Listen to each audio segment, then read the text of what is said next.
श्रद्धेय महानुभावों, हम लोग यज्ञ और संस्कार की विधा में कई मंत्रों का प्रयोग करते हैं।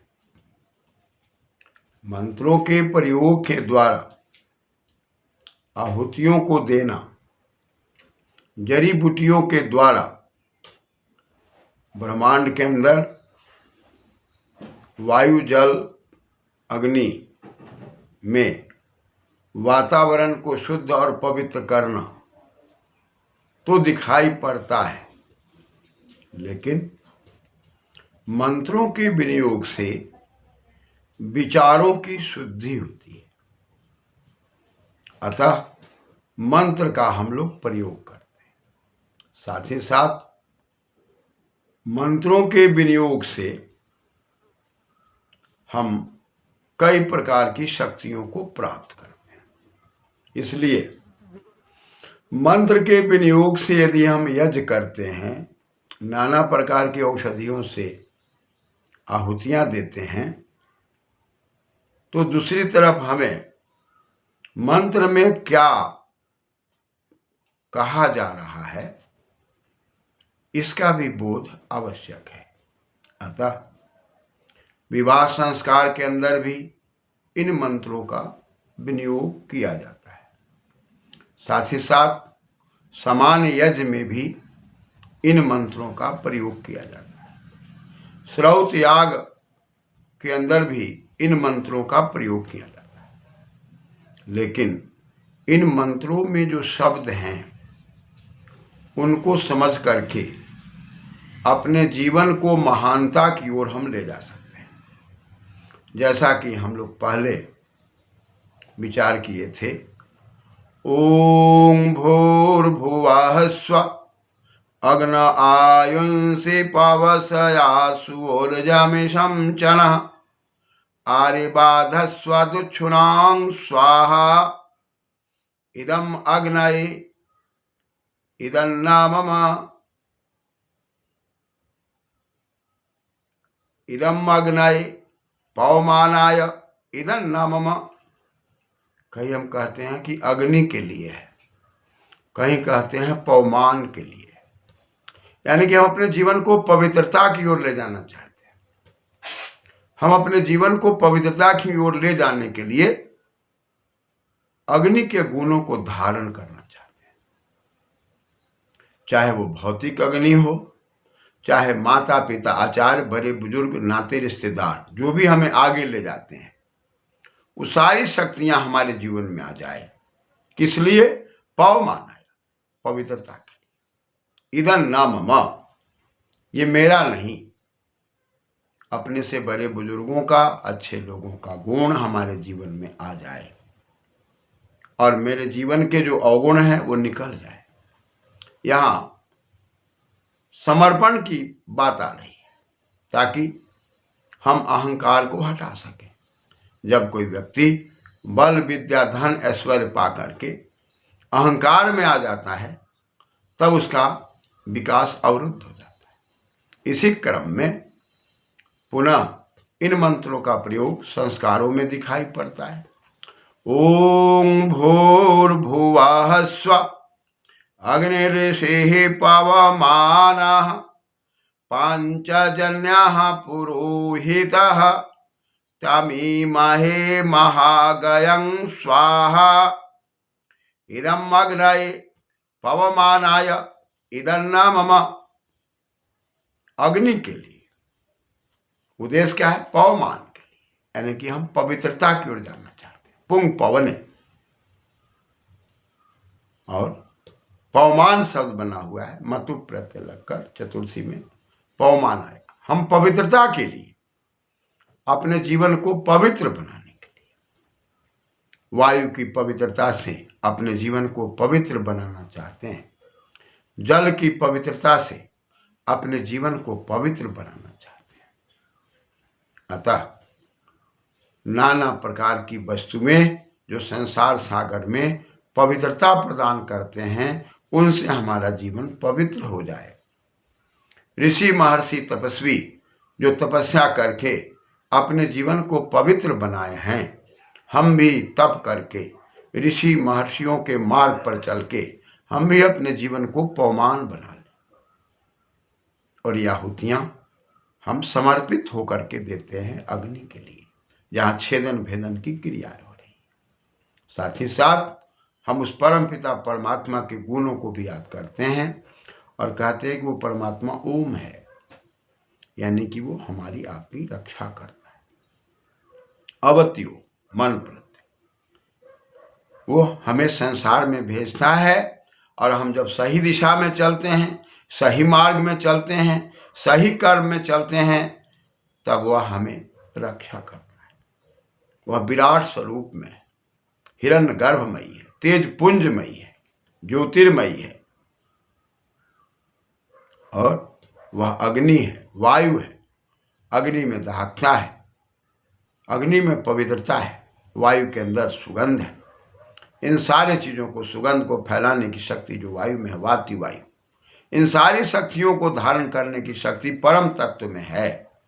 अतः हम याद करते हैं कि भूर है, भुआ है, स्व है, वह प्राणों का प्राण है, हमारे प्राणों के संचार की शक्ति है। वह भुआ है, हमारे ज्ञानेंद्रिय और कर्मेंद्रिय के दुखों को हरने वाला है। स्व, वह आनंदमयी है। हम भी सुख दुख से ऊपर उठकर अपने जीवन को आनंदमयी बनाना चाहते हैं। कहा कि भाई हमारे सामने कौन कौन प्रतीक हैं, तो कहा कि अग्नि, ऋषि, पवमान, पांचजन्य, पुरोहित, ये सब हमारे सामने हैं, समक्ष हैं, और इनकी मर्यादाओं को देखकर हमें भी अपनी मर्यादा को धारण करना है। अग्नि की मर्यादा छेदन भेदन की क्रिया में है। अग्नि की मर्यादा सारे देवताओं को हवि पहुंचाने में है। बड़े बुजुर्गों की मर्यादा हमेशा बाल गोपाल उत्तराधिकारी को बढ़िया बनाने में है। इसलिए अग्रे नयति अग्नि, अंगति अग्नि, जो हमें आगे ले जा रहे हैं। अग्रे न लोप पश्चात सूत्र से नुकागम और नकार का लोप होकर के अग्नि शब्द सिद्ध है। कहा कि हमारे लिए ये कल्याण कारक है, चाहे वो भौतिक अग्नि हो, चाहे संबंधित के अग्नि हो। जितने भी नाते रिश्तेदार हैं, इनका अपमान करके हम आगे नहीं बढ़ सकते।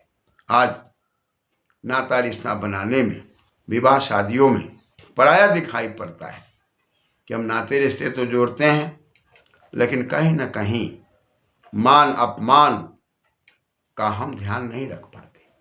दरवाजे पर 10 आदमी, 20 आदमी, 50 आदमी आ जाते हैं, और कब कलह पैदा हो जाए, कब झगड़ा पैदा हो जाए, इसकी कोई भी किसी भी प्रकार से वो व्यवस्था नहीं हो पाती है। खान पान में इतना भ्रष्टाचार है कि व्यक्ति इतना गलत चीज अपने संस्कारों में या किसी के उत्सव में खा पी कर आ रहा है, जो स्वयं हानि को प्राप्त होता है और किसी घर परिवार में जाकर अशांति पैदा कर। पहले ऐसा वातावरण नहीं था। लोग वेद मंत्रों को पढ़ते थे, वेद मंत्रों के आधार पर अपने आचरण को पवित्र करते थे, क्योंकि वेद मंत्र सांप्रदायिक ग्रंथ नहीं है, ये मनुष्य मात्र के कल्याण का ग्रंथ है। इसलिए लोग अग्नि को सामने रखते थे, माता पिता बड़े बुजुर्ग को सामने रखते थे, उनके आदर्श को सामने रखते थे, और उनमें आदर्श भी रहता था। आज हम आप आदर्श को खो रहे हैं, परिणाम हमारा समाज, हमारा परिवार कलह और क्लेश से धूमिल हो रहा है। इसलिए किसी भी उत्सवों में छोटी छोटी बातों में विवाद हो जाना सरल सहज बनता जा रहा है, जो मानवीय गुणों को खतरा पैदा कर रहे हैं।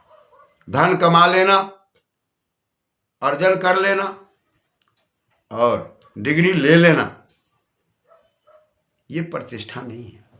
प्रतिष्ठा तब है जब आपका परिवार संतुलित हो, आपका समाज संतुलित हो, और परिवार को संतुलित करने के लिए समाज को संतुलित करना होगा, और समाज को संतुलित करने के लिए परिवार को संतुलित करना होगा, और परिवार को संतुलित करने के लिए व्यक्ति को संतुलित करना होगा, और व्यक्ति को संतुलित करने के लिए आयुर्वेदीय ढंग से खान पान पर ध्यान देना होगा। विवाह शादियों के अवसर पर कौन सा भोजन किया जाए और कौन सा भोजन नहीं किया जाए, इसका विचार समाप्त हो रहा है। सात्विकता का अभाव है, तामसिक प्रवृत्तियों का विकास है, रासिक प्रवृत्तियों का विकास है। गोधूल बेला में विवाह संस्कार ना होकर दोपहर में 1:30 बजे 2 बजे रात में विवाह संस्कार हो रहे हैं, जिस संस्कार के अंदर सुसंस्कार ना होकर के कुसंस्कार हो रहे हैं। वेद मंत्रों के प्रभाव को दाबे जा रहे हैं, जबकि वेद मंत्रों के प्रभाव से ही दाम्पत्य जीवन मधुरमय बनता। इसलिए कहा जा रहा है कि अग्नि ही ऋषि ऋषति ऋषि ऋषगतौ धातु। कहा कि भाई ये ऋषि लोग हमें और आपको क्या करते हैं?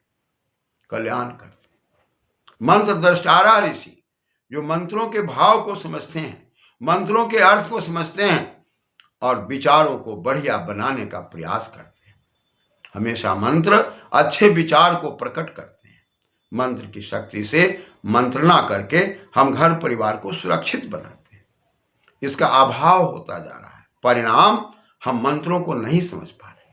कुछ लोग संस्कृत के नाम पर ही अलग हो जा रहे हैं और यहां तक कि हर जगह केवल वातावरण बन रहा है कि अंग्रेजी पढ़ने से हम आगे बढ़ेंगे। लेकिन ये विचार समाप्त हो रहा है कि अंग्रेजी की उत्पत्ति या हिंदी की उत्पत्ति या सभी भाषाओं की उत्पत्ति संस्कृत से और संस्कृत की उत्पत्ति वेद से है। इसलिए वह सबका आधार है। आधार ग्रंथ को छोड़कर हम केवल आगे वाले ग्रंथों को लेना देना चाहते हैं और अपने बाल बच्चों में भी वही संस्कार भरे जा रहे हैं जो आगे आने वाले समय में खतरा का विषय है। इसलिए वेद मंत्रों में जो बातें कही जा रही है, ऋषि की जो बात कही जा रही है, अग्नि की जो बात कही जा रही है, जो हमारे जीवन के दृष्टार हैं, जो हमारे जीवन को सुरक्षा प्रदान करते हैं, उस ओर हमें बढ़ना है क्रमशः।